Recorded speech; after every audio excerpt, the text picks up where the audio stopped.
জ্যোতি, হ্যাঁ হ্যাঁ হ্যাঁ আমি বেরিয়ে গেছি, তুই পৌঁছে গেছিস? আমার একটু বেরোতে দেরি হয়ে গেল রে, আমি ট্যাক্সি নিয়ে নিয়েছি, আমি পৌঁছে যাব। হ্যাঁ হ্যাঁ হ্যাঁ তুই একটু আমার জন্য ওয়েট করিস। ওকে ওকে ওকে, রাখছি রাখছি। দাদা একটু তাড়াতাড়ি চলুন না, দেরি হয়ে যাবে, আজই ফর্ম তোলা লাস্ট ডেট।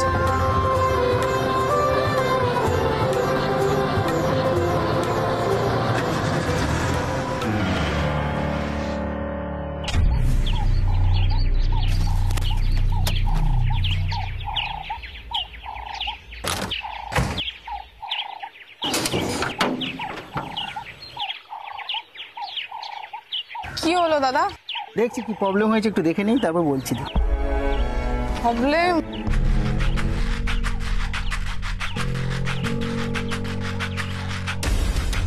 দূর বাবা, ট্যাক্সিটাকে এখনই খারাপ হতে হলো, কি করব এখন, দেরিও হয়ে যাচ্ছে, কত রকম প্রবলেম যে আমাকে সামলাতে হয়। ভাইকে একটা ফোন করবো না, ভাই আবার ভিলেন হয়ে যাবে,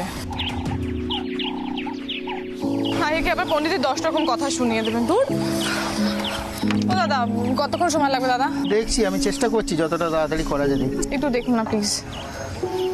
দেখছি ম্যাডাম, দেখছি দেখছি।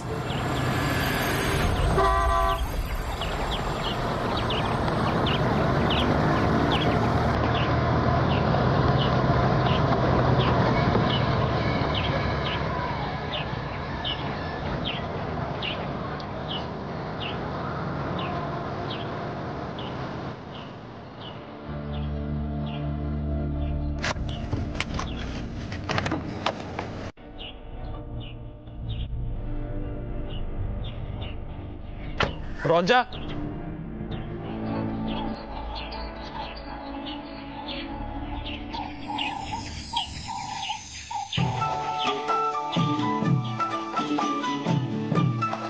রঞ্জা তুমি এখানে দাঁড়িয়ে?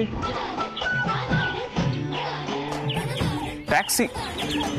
ট্যাক্সি কেন, তোমাদের গাড়ি কোথায়?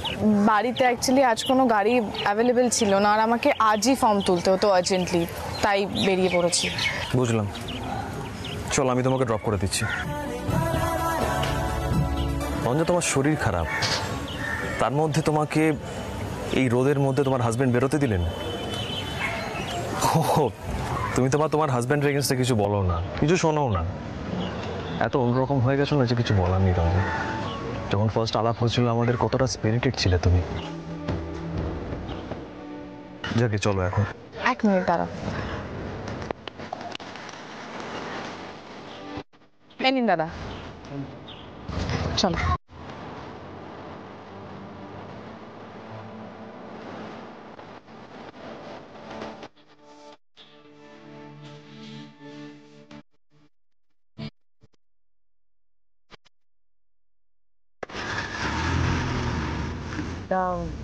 আমার ব্যাপারে তো তুমি সবই জেনে গেছো, এবার নিজের ব্যাপারে কিছু বলো। চন্দননগরে আবার কি মনে করে? একটা প্রপার্টি দেখতে এসেছিলাম, যা কাজ আমার।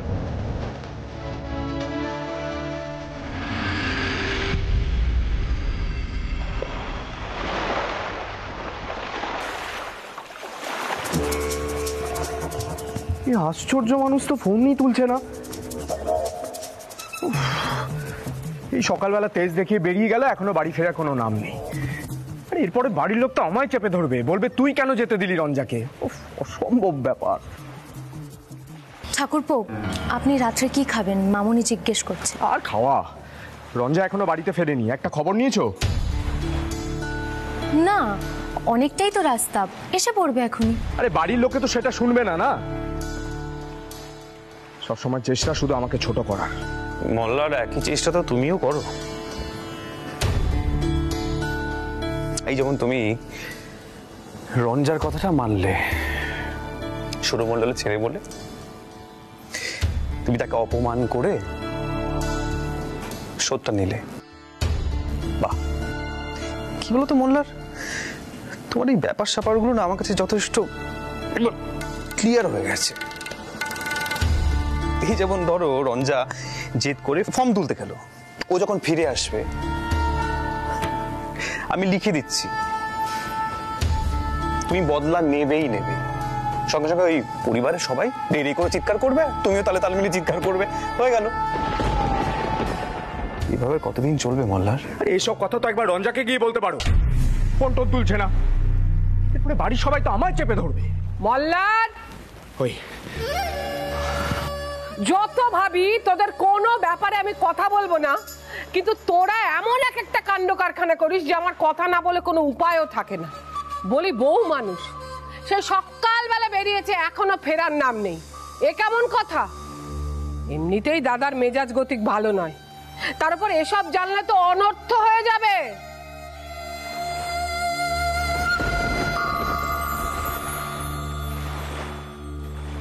ওরে মল্লার, তুই তো পুরুষ মানুষ, তোর তো উচিত বউকে আটকানো।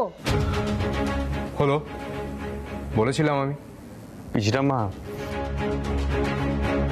রঞ্জা একটা জরুরি কাজে বাইরে গেছে, চলে আসবে। কখন আর ফিরবে? ফোন করা হয়েছে তাকে?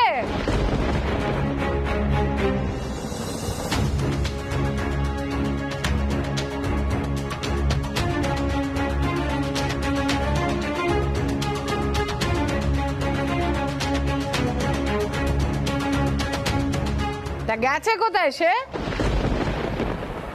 পরীক্ষার ফর্ম তুলতে। ও বাবা, আবার পরীক্ষাও দেবে? তাকে তো কিছু বলার উপায় নেই, কিন্তু দাদা তো জানে না এইসব পরীক্ষার কথা। যা করবি মল্লার, দাদাকে জানিয়ে করবি, চুপি চুপি কিছু করবি না যেন, ওই মল্লিকার বিয়ের মতো।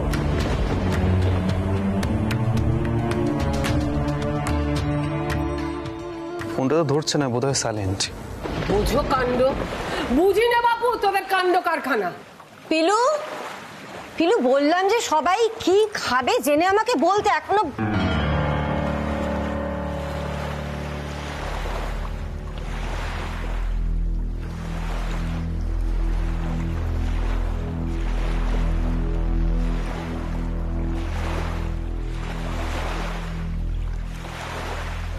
কিছু হয়েছে নাকি?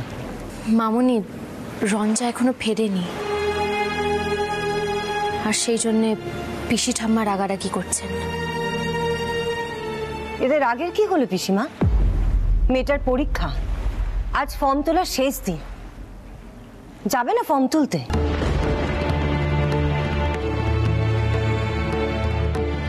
সবেতে যদি আপনারা এত বাধা দেন তাহলে তো বিপদ।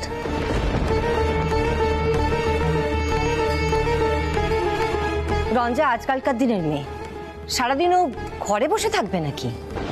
মল্লার বরং একটু এগিয়ে গিয়ে দেখুক না। মল্লার, যাও গিয়ে দেখো রঞ্জা আসছে কিনা। বড্ড বেশি পা বেড়েছে মল্লারের বউয়ের, বড় বউ। এর কিন্তু লক্ষণ ভালো নয় বড় বউ। সেদিন কোন পুরুষ বন্ধু এলো, তারপর আজ সকালবেলা বেরিয়ে গেল, এত রাত হয়েছে তবুও ফিরল না।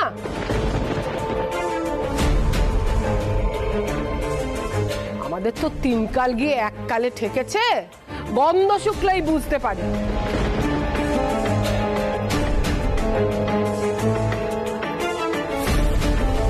আর তাছাড়া বড় বউ, মল্লারের রাগ কিন্তু তুমি জানো না, ওই মেয়েকে সাবধান করে দিও বলে রাখলাম।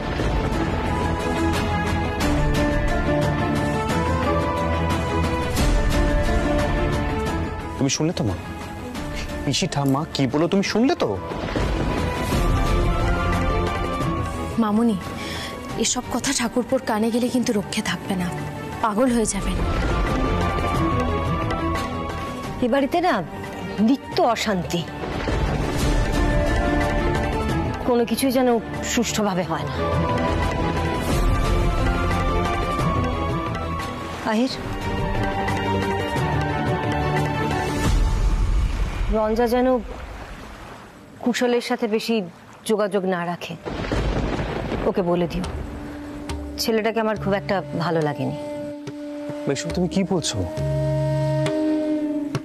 এটাই এই বাড়ির লোকজনদের সমস্যা মা। মা, মল্লারের অপরাধটা ধরিতে পারছে না, যেই পুলিশ নিয়ে এলো কুশল, খারাপ হয়ে গেল কুশল? এটা তুমি বলতে পারছো?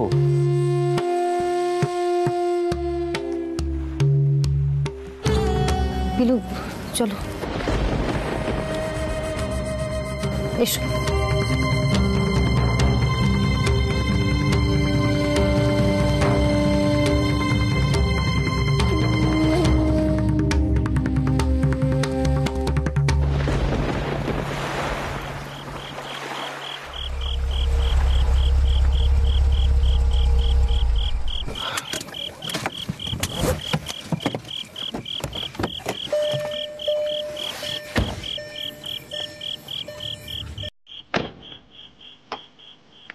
Thank you so much. আমি আজকে তোমাকে ভীষণ জ্বালালাম। আরে দূর, আমার সেরকম কোনো কাজে ছিল না, বরং তোমার সঙ্গে দেখা হয় ভালোই হলো, আড্ডা হলো, সময় কাটলো ভালো। সেম হিয়ার, কাজও হলো, আড্ডাও হলো, আর বড় হলাম না। রঞ্জা, একটা কথা জিজ্ঞেস করবো, ইফ ইউ ডোন্ট মাইন্ড?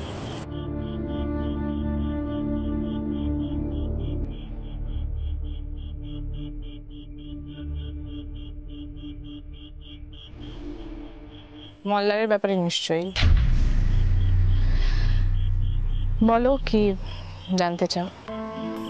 ফোনটাও ধরছে না, জানে সে তার পরীক্ষাটা দেওয়া সম্ভব নয়, জোর করে। দেখো রঞ্জা, এটুকু তো বুঝেই গেছি যে তোমার আর মল্লার বাবুর মধ্যে সম্পর্কটা ভালো নেই। রঞ্জা প্লিজ এটাকে আর অস্বীকার করো না। বন্ধু বান্ধবের মধ্যে এসব লুকোচুরি করে কি লাভ বলো? তো একটা জিনিস বুঝতে পারলাম না, তোমার মতো একজন ডাইনামিক মেয়ে এই বিয়েটা মানছে কেন? দেখো কুশল, কথাগুলো এতটাই ব্যক্তিগত যে এখানে আলোচনা না করাই ভালো। বরং অন্য কোনো দিন বসে আলোচনা হবে। রঞ্জা,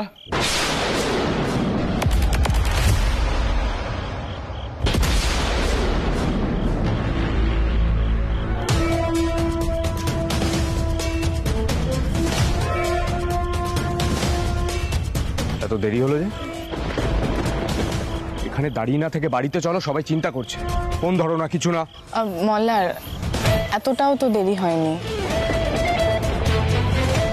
কুশল, once again thank you so much. তুমি বাড়িতে এসো না, কফি খাবে?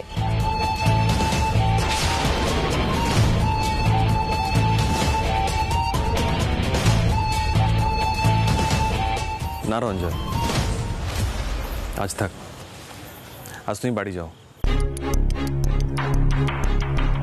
ঠিক আছে, তাহলে অন্য কোনো দিন কফি।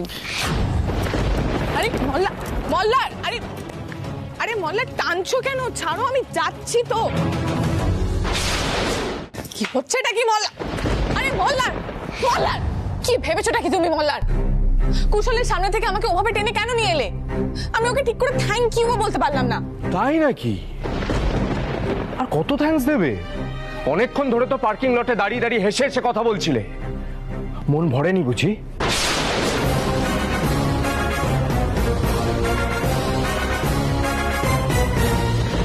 আমার সঙ্গে তুমি এভাবে বিচ্ছিরি করে কথা বলবে না মল্লার।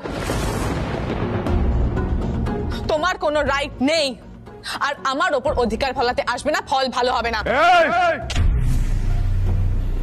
খোলা তুলে কথা বলবে না, আমি পছন্দ করি না কিন্তু। আর তোমার পছন্দ অপছন্দের তোয়াক্কাও আমি করি না।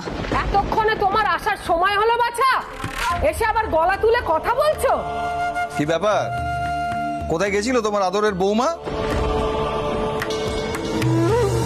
যখন তখন কাউকে কিছু না বলে বেরিয়ে যাচ্ছে। তুমি কিছু বলছো না যে?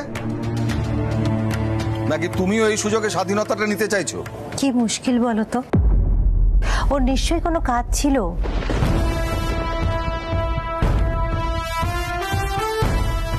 হ্যাঁ রে মল্লার, রঞ্জা বেরোবার আগে তোকে বলে যায়নি? যে কারণে ও বেরিয়েছিল সেটা কতটা সত্যি এখন বুঝতে পারছি না।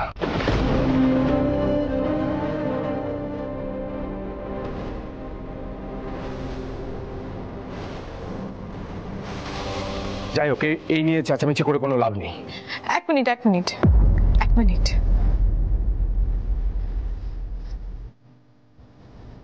কি বলতে চাইছো তুমি? আমি মিথ্যে কথা বলে বেরিয়েছি? তোমার তো গুণের ঘাট নেই বাছা, মিথ্যে তো তুমি বলতেই পারো।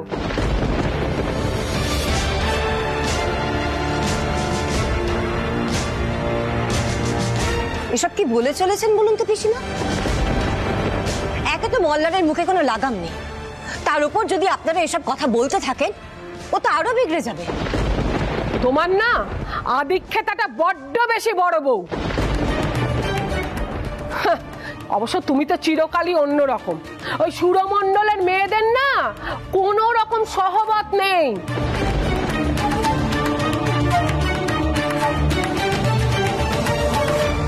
ঘর জ্বালানি মেয়ে সব, তাকে তো শাসন করতেই হবে। আর আপনারা আমাকে শাসন করার কে? আমি কি জলে ভেসে এসেছি? আমার শিক্ষা দীক্ষা স্বভাব সবকিছু নিয়ে আপনারা মন্তব্য করছেন। আমি যেভাবে বড় হয়েছি সেটা আপনারা জানেন না, কিন্তু এ বাড়িতে যে আমার থাকার কথা না সেটা জানেন তো। এই জোট ছেলেটার জন্য আমার আজ এই অবস্থা, কিন্তু আর বেশি দিন নয়, আমি এই বাড়ি ছেড়ে চলে যাব। তাই আপনাদের কোনো কথা শোনার দরকার আমার নেই। রঞ্জা, এই মল্লার, রঞ্জার মাথাটা গরম কি নাকি করে বসে, জানা একবার উপরে জানা বাবা। যাও না, তুমি যাও না, এই তোমাদের জন্যই ও মাথায় চড়ছে। যখন পুলিশ এসেছিল তখন তোমার কথাটা মাথায় ছিল না যে রঞ্জা মাথায় চড়ে বসেছে? মনে ছিল না তাই না? এক্ষুনি উপরে যাও, মলার উপরে কি দেখো কি হচ্ছে, যাও।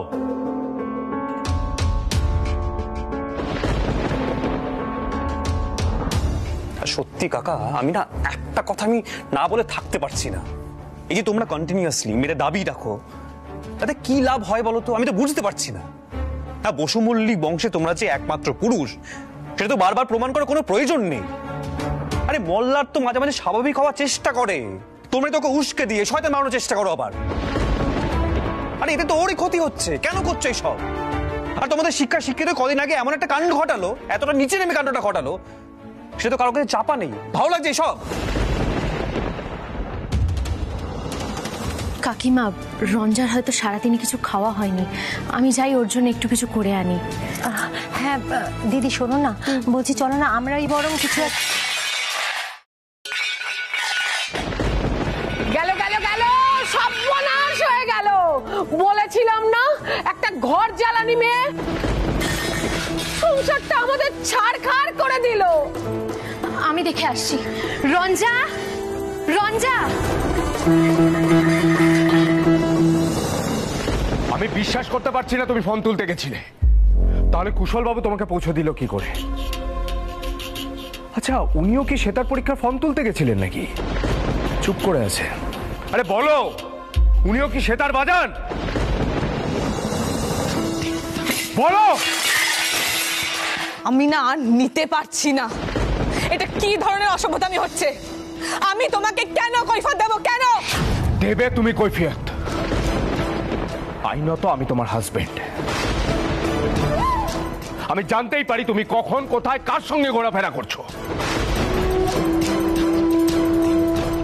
তার মানে তুমি ফর্ম তুলতে চাওনি। আরে বাবা, এই লোকটা তোমার মাথাটা বিগড়ে দিচ্ছে রঞ্জা, সুযোগ নিচ্ছে তোমার সুযোগ, আর তুমি তার তালে নাচছো। বেশ করেছি।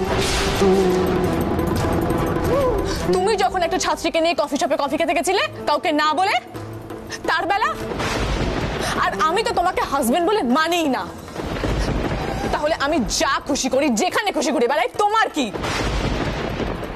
আর শোনো, এইসব বড় বড় কথা না আমার সামনে বলতে আসবে না।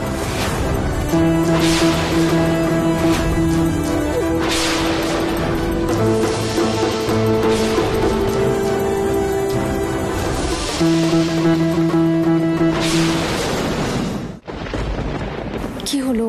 দরজাটা ধাক্কা দাও। পিউ বারবার ওদের মধ্যে এইভাবে ঢুকতে মানে বিরক্ত লাগে। আরে বাবা, শুনছো তো ওদের মধ্যে ঝামেলাটা বাড়ছে, এবার হিতে বিপরীত হলে?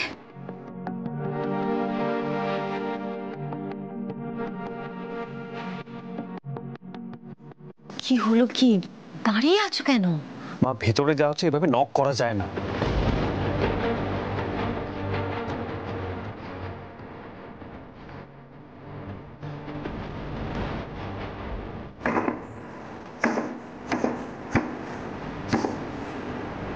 বাইরে গিয়ে বালির বস্তায় ঘুষি মেরে রাখতে শান্ত করো। এসব বেয়াদবি কিন্তু আমি বরদাস্ত করবো না। ও আমি সব বরদাস্ত করতে পারি। মিথ্যে বলে একটা বন্ধুর সাথে চতুর্দিকে ঘুরে বাড়িতে ফিরবে আর আমি মুখ বুঝে সব বরদাস্ত করবো?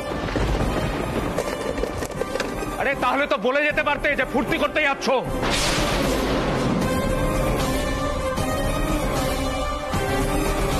দেখো দেখো দেখো, এতক্ষণ ধরে তোমাকে মিথ্যেবাদী বলছি, তুমি কিন্তু এখনো ফোনটা দেখাতে পারলে না।